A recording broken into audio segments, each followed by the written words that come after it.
What up, what up? This is Kakaroto, aka Coco, and how's everybody doing today? Just wanted to do a really quick video on the Souls series. We'll get to that in a little bit, but I did wanted to touch base on the new upcoming game called Sekiro Shadows Die Twice. This article came out from Forbes. It does not belong to me. It's actually my point of view and my critique as to what is going to happen with this game, and pretty much it drew my attention based off what was going on with the title, saying that it will hopefully solve Dark Souls' biggest problem. So we're gonna get into that very shortly, but I will touch on another subject for Dark Souls later on, which happens to deal with the collector's edition, which is actually, it already came out, which had all three games, but it was only exclusive to Japan. But now you are able to get it here in the US. So anyways, let's get right into it. As many of you know, Sekiro Shadows Die Twice is done by fromsoftware, and it's one of their next upcoming games that is going to be it's gonna be action packed. It looks amazing. If you saw the trailer back in E3, I was sold. I already knew I wanted it, so it's definitely something on my to buy list. So anyways, they're pretty much saying that it's going to be derived. It has a little bit of elements from a whole bunch of other games, as far as the action packed sceneries, the elements as far as the combat system and whatnot. So that's going to be interesting. It does diverge from the Soulsbourne series, if that makes sense. Dark Souls and Bloodborne, they have been two amazing games, but they have been limited because of their stat system, which is pretty much what the article is saying. And I have to agree. Dark Souls was amazing when it first came out. Demon Souls was amazing for a fact.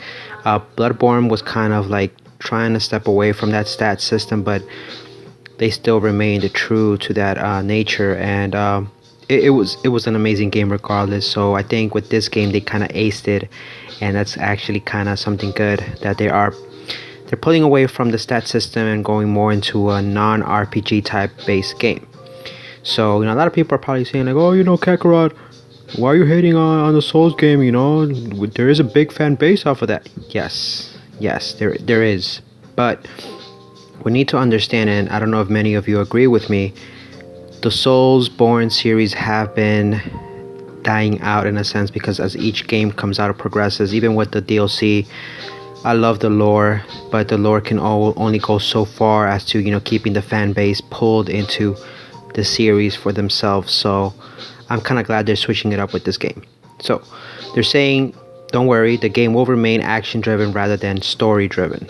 So if that makes sense, we're gonna get what we've been asking for many years, as far as what we need from the Soul series and whatnot. So there are going to be big number of significant changes with the game itself. We are going to see the shinobi arm, which is what we saw in the trailer previously. It is a prosthetic that includes a handy grappling hook. So I'm kind of interested in seeing how they're going to incorporate that, and how that's going to pretty much be manipulated in the game to deal with the enemies and whatnot. So they're saying perhaps the most significant change of all is the fact that this is an action adventure game rather than an RPG, which is what I've been waiting, and I'm kind of glad they took that direction. They were never heavy on role playing, but it was more emphasis on the RPG progression of increasing your stats, crafting weapons, and it kind of sucked that at some points you had to pretty much not rely on some cool weapons that you found, but if I already had one weapon that I started off with, which wasn't one of the biggest tier weapons, and I already had expanded it or branched it out to its full capacity, anything else that was new as a cooler weapon, I wouldn't be able to use it, because at that point my initial weapon was already OP, because I already had taken it as far as I could, if that makes sense. So the article pretty much is just saying that Dark Souls, and the writer himself is agreeing that Dark Souls suffers from its reliance on conventional thinking in terms of leveling and difficulty. Difficulty is not bad, but it's something that could definitely change. Um, he's saying that he'd like to see a similar game fall back on its action roots more and abandoning the leveling and weapon upgrades altogether, which I agree. For one thing, you never avoid using cool new weapons you found because you'd already level another weapon up to be super powerful. That goes back to what I was saying, that if you found something at the beginning and you already expanded it to its max capacity, then there was no point of actually using another new weapon, another cooler weapon that you found, even if it was a boss weapon. So it's something definitely to keep in mind. I'm not going to show the trailer because many people are already familiar with it, but I will put a link to the article in the description box. That way you can go ahead and click on it, or you can probably just Google that bullshit. I mean, it's all over the place.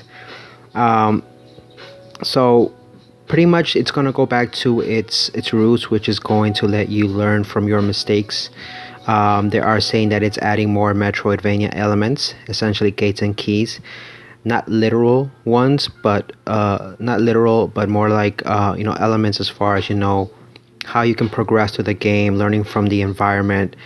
Pretty much PvE as opposed to RPG-fying it, if that makes sense. So it's not about earning XP in this point. It's pretty much you're going to be using an already established character that's already been leveled up in a sense. It's just you pretty much at this point rewarding yourself from learning from your mistakes, looting, and just pretty much unlocking the next level of as you progress through the game, which is kind of cool. So it's not something that's role playing from what they're saying. But at this point, it's good to know that From Software is taking Sekiro into a whole new other type of, bringing it back to its roots and bringing back these action-packed games that hopefully a lot of other publishers follow suit. So they're gonna stay away from the stats, probably the classes. Exploration is definitely going to be an emphasis, and also on the action. So that's pretty much good. They're also saying that the game is pretty much has an amazing map design. I was able to see a few screenshots of that, and I'm not able to post them up just yet because of copyright issues. I did notice I tried doing that earlier and it wouldn't let me, so I can't put those up. But the maps can be found on Reddit and whatnot. Some of them were already leaked, and the artwork just looks amazing. So it's something good to know. So it's saying it has an emphasis on an interconnected world, cleverly threaded together in both horizontal and vertical dimensions. So it's definitely something that's going to be beautiful in all of its forms, and I just can't wait. On the PS4 Pro, it's going to look amazing, and I can only imagine on PC what it must look like, especially if it's running on 60 FPS. For us, unfortunately, on the PS4, it might be running on 30 FPS, but I can't complain. They're saying the only thing that disappoints is that you apparently won't find new weapons or armor either, so that kind of sucks. But I'd rather have action over weapons because that supersedes that to me, in my opinion. And the lore will always be there as far as the lore wise, which is what the Souls has been passionate about in the past. It doesn't have classes or stats, but it still has a bunch of different weapons to choose from. These wouldn't even have to vary in power all that much. Rather, it would be all about a play style and timing. Now, again, timing is of the essence. I love games when they're about timing because it shows that you need skill. It's not just about button smashing and whatnot, but it's great that they're doing this. Pretty much they're describing here that a big two-handed weapon might work great in an open arena, but would be too cumbersome and unwieldy for a tight corridor, which is common sense. You're going to use a katana in a short, closed space, but if it's a different variant of the katana, the smaller ones, I forgot the name, but those can be used in smaller corridors. But again, big two-handed weapons, you won't be able to use those in those small, cramped areas. So it's kind of like that. They're saying pretty much that hopefully Sekiro will still leave room for different approaches. I agree. I have faith in From Software and Hidetaka Miyazaki that they will try to improve this as the game progresses and as it comes out.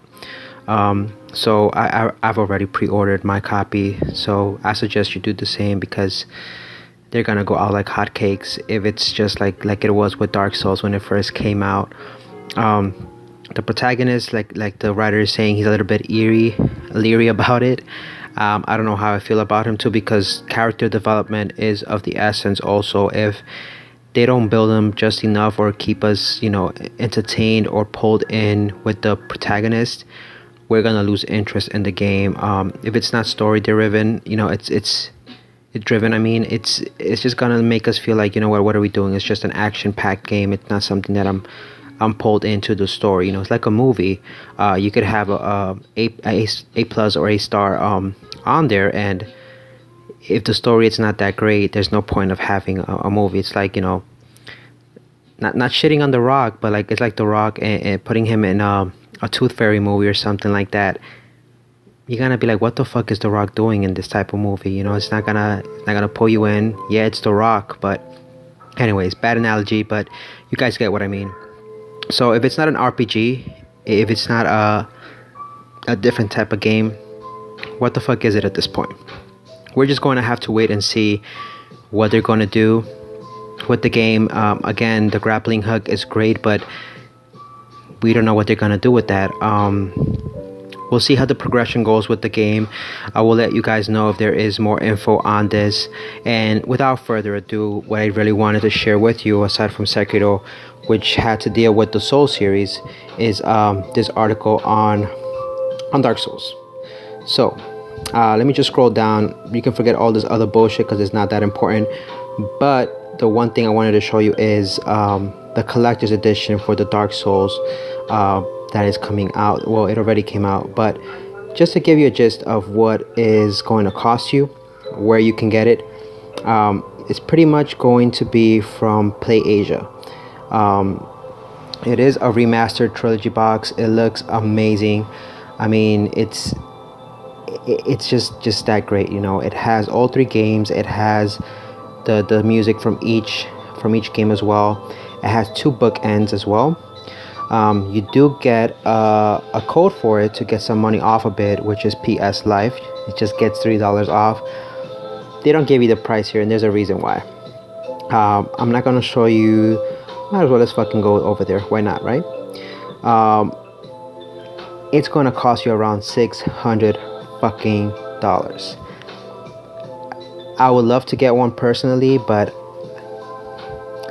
it's too much for my pocket. It's just way too much. This is pretty much what it looks like. It has the bookends. It has some art. It has another guidebook. It has everything you need from the Souls series, which I would love to get personally. But at this point, where is that motherfucker? Where is it? Close to $650 with tax and everything. You only get $3 off. I don't know, my boys. Is it worth it? If I had the extra money, I would do it. Not that I don't have the money, but I don't want to drop all that cash on this if it's coming from PlayAsia. I mean, PlayAsia is great. I've gotten some crossover games from Japan, but it is what it is. But anyways, let me know what your thoughts are on Sekiro. If you think it's gonna be a triple A, well, it is a triple A game, but is it going to flop? Is it going to succeed in its predecessors? Who knows? Let me know your thoughts on this collector's edition for Dark Souls. Would you get it if you had the money? Or if somebody would gift it to you, would you accept it? That's like a no-brainer. But anyways, this is Kakaroto, aka Coco, signing off, and I'll see you guys on the next episode for Gaming News. Peace!